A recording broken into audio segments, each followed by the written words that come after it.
بسم الله الرحمن الرحيم سبح اسم ربك الأعلى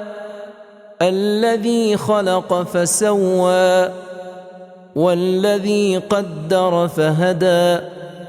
والذي أخرج المرعى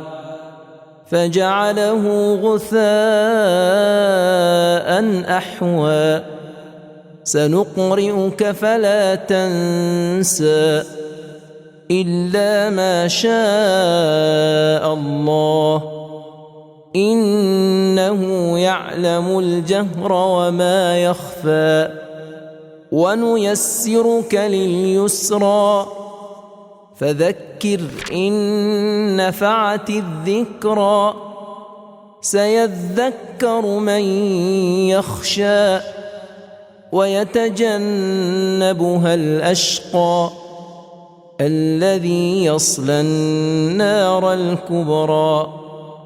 ثم لا يموت فيها ولا يحيا قد أفلح من تزكى وذكر اسم ربه فصلى بل تؤثرون الحياة الدنيا والآخرة خير وأبقى إن هذا لفي الصحف الأولى